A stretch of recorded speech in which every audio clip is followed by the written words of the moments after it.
The name Dad flashes across my phone screen for the fifth time. The sleek glass desk hums faintly under the vibration, so different from the scratched oak table where I once did my homework as a child. Outside my window, Chicago's skyline glows in the soft gold of afternoon light. I hover my thumb over ignore, then let the phone fall silent once again. 3 seconds later, a new notification pops up. Email from Lawrence Reynolds. Subject: Your sister needs you. Last chance. My stomach tightens. I open it anyway.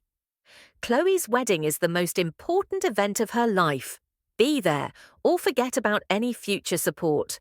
Then comes the voicemail. My father's voice fills the apartment, deep, commanding, and unbearably familiar. Maiden, this nonsense has gone on long enough. Chloe's wedding is in 2 weeks. If you can't put your differences aside, you can forget about family support. Your mother's worried sick. Call me back immediately. A dry laugh escapes me. Support. The word tastes bitter now. I cross the room to my closet, reach behind a row of coats, and pull out a framed diploma hidden in dust and shame. Maiden Anne Reynolds, Bachelor of Science in Data Science, summa cum laude. 3 years of excellence, never once celebrated, because old habits die hard. Especially the habit of hiding your light just to keep someone else comfortable. My banking app shows a quiet truth. $138,139 in savings. Enough to never need their support again. They just don't know it yet. A memory slices through my mind like a knife through silk. 3rd grade, clutching my perfect report card while Mom barely looks up from her magazine. That's nice, honey. Hours later, the house explodes in applause because Chloe got a participation ribbon in a school play. She was the best one up there, Dad had said, pride blazing in his eyes. I learned young that silence is safer than disappointment. High school. My blue ribbon for the state science fair sat unclaimed, my parents missing from the audience because Chloe had a soccer game. She scored 1 goal. They talked about it for weeks. Then came senior year. My acceptance letter from the University of Chicago, a full scholarship, a ticket to freedom. Mum frowned. That's so far, sweetie. Chloe might feel bad if you go. Dad didn't even look up from his newspaper. You'll stay local. End of story. But I didn't. 2 weeks later, I boarded a bus to Chicago with 2 suitcases and a forged trail of fake paperwork. That was the day I stopped being invisible. Now, years later, my reflection in the mirror doesn't show the timid daughter they remember. I see a woman who built herself alone, a data analyst with a 6-figure income, steel in her voice, and no one left to impress. And yet, as my flight confirmation loads, a quiet whisper escapes me. Time they finally see me. The return. The rental car crunches over the gravel driveway like old ghosts stirring awake. The house looks smaller somehow, dressed in ivory ribbons and white roses for Chloe's fairy tale wedding. Mum opens the door before I knock. Maiden, finally! She beams, wrapping me in a perfumed hug that feels more like a photo op than affection. Decided to support your sister after all? Inside, the air smells of vanilla candles and forced perfection. Dad appears from his study, clipboard in hand, glasses perched on his nose. Good, you're here. Fold these programs. Chloe needs them done by 4. I glance down at my luggage. I just got in, Dad. Then you'd better start. So much for welcome home. Chloe descends the staircase like a celebrity caught mid-crisis, phone pressed to her ear. No, I said cascading, not gathered. Ugh, this is literally ruining everything. When she sees me, her smile is pure PR. Thank God you're here. The caterer's threatening to quit, and Mum's no help. I'm losing my mind. Before I can respond, she adds, You'll meet Elliot tonight. He's a crypto millionaire. Of course he is. Dinner is a performance. Elliot arrives exactly on time, carrying expensive wine and a salesman's smile. When he shakes my hand, it's too firm, too calculated.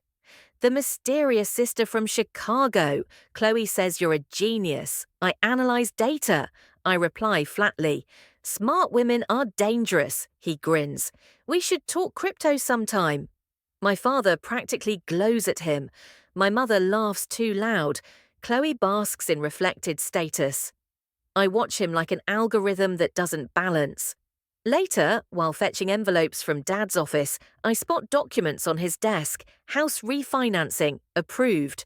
New mortgage, $185,000. The house was almost paid off. My heart drops. From the next room, I hear my mother's anxious whisper. Are you sure about this second mortgage, Lawrence? Dad's reply is sharp. Elliot guaranteed a 20% return. This is how real wealth is built. That's when I know. Elliot isn't an investor. He's a predator. The discovery. The next day, I sit at a coffee shop, the same one I used to study in as a teenager. My laptop screen glows with open tabs. Elliot Brady, Elliot Lawson, Ethan Lewis. Same man, different names, same fraud pattern. I sip my coffee, the bitterness grounding me. A waitress leans over, Margie still working here after all these years. Her eyes narrow at my screen. My cousin lost everything to a man who looked just like him, she says. Edward Lambert, that was his name. By nightfall, I have confirmation. Multiple victims. Same MO, stolen savings, broken hearts, and Chloe is next. The confrontation. That evening, I lay the evidence on the coffee table, bank records, screenshots, police reports. Dad looks at me like I've spoken heresy. This is absurd, he says. Elliot's a good man. Dad, look at the data. 3 victims in 3 states. Chloe's eyes fill with tears. You're jealous. You always have been. Elliot's smile never falters. Babe, it's okay. Some people just don't understand innovation. My voice hardens. He's going to take everything you have. The house, the savings, your inheritance. Dad slams his fist on the table. Enough! You will not ruin your sister's happiness. I straighten. I'm not trying to ruin it. I'm trying to save her silence. Then, quietly, I add, I didn't go to community college. I went to the University of Chicago, graduated top of my class. I've built a life without any of you. They stare, stunned. You're lying, Chloe whispers. I pull out my company ID, my LinkedIn page, my offer letter. I am done hiding, but they don't see me. They never did. So I walk out, leaving the evidence behind. The fall. 2 days before the wedding, my phone explodes with messages. 17 missed calls, 5 voicemails. Chloe's text is the last one I open. You were right. He's gone. Please, help us. My father's voice trembles in another voicemail. He took everything.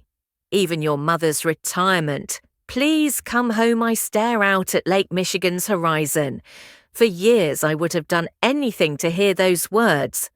Now they sound like justice.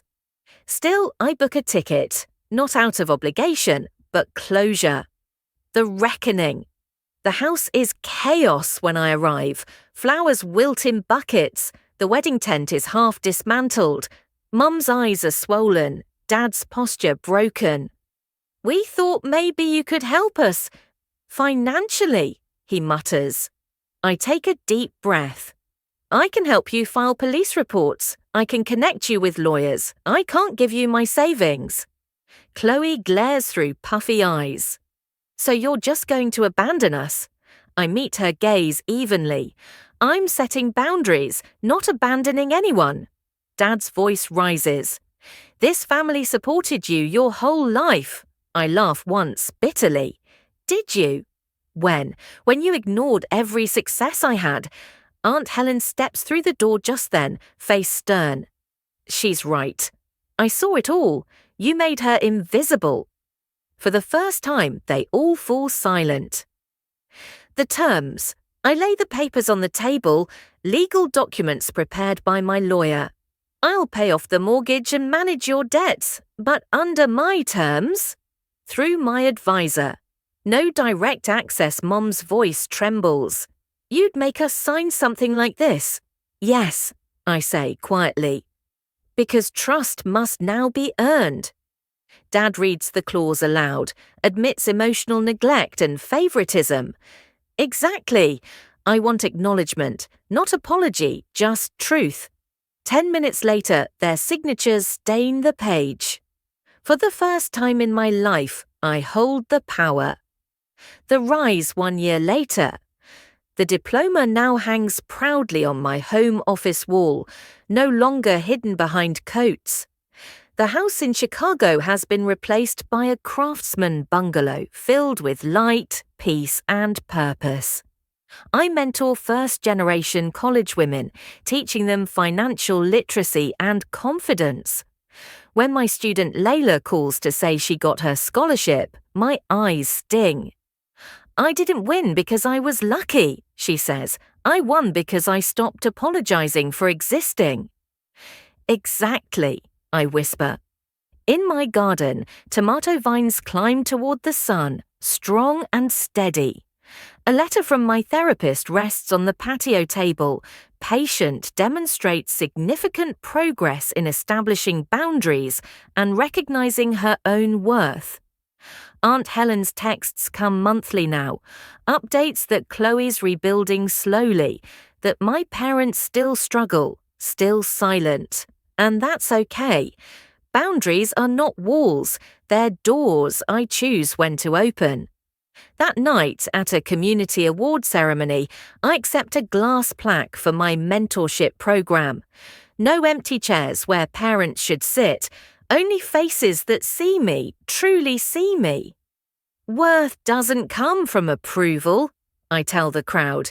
It grows quietly from within, once you stop begging others to notice.